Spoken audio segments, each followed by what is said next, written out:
সংসদে প্রধানমন্ত্রীকে লক্ষ্য করে ডিম।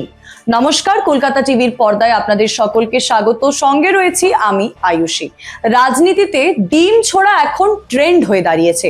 পশ্চিম বাংলায়ও পালা বদলের পরে আমরা দেখেছি একাধিক তৃণমূল নেতাকে লক্ষ্য করে ডিম ছোড়া হয়। চলে ডিম থেরাপি। তবে এই ডিম থেরাপি কি এবার বিদেশের মাটিতেও?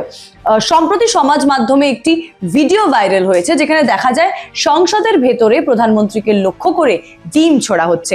শনিবার কসোভোর পার্লামেন্টে নতুন প্রেসিডেন্ট নির্বাচনের বিষয়ে আলোচনা চলছিল।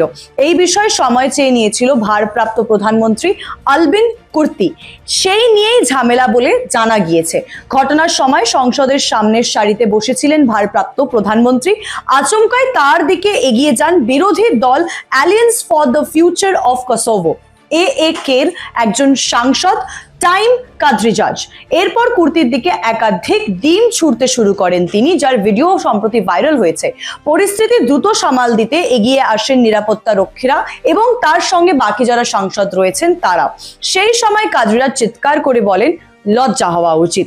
ঘটনার পরেই সংসদের অধিবেশন স্থগিত করে দেওয়া হয়, লাইভ সম্প্রচার বন্ধ করার নির্দেশ দেওয়া হয় এবং নিরাপত্তা রক্ষী যারা রয়েছে তারা কুর্তিকে ঘিরে ফেলেন। পরে সমাজ মাধ্যমে ঘটনার ভিডিও ভাইরাল হয়। আর তারপরে এখন প্রশ্ন উঠছে, ডিম থেরাপি কি এবার বিদেশের মাটিতেও পৌঁছে গেল?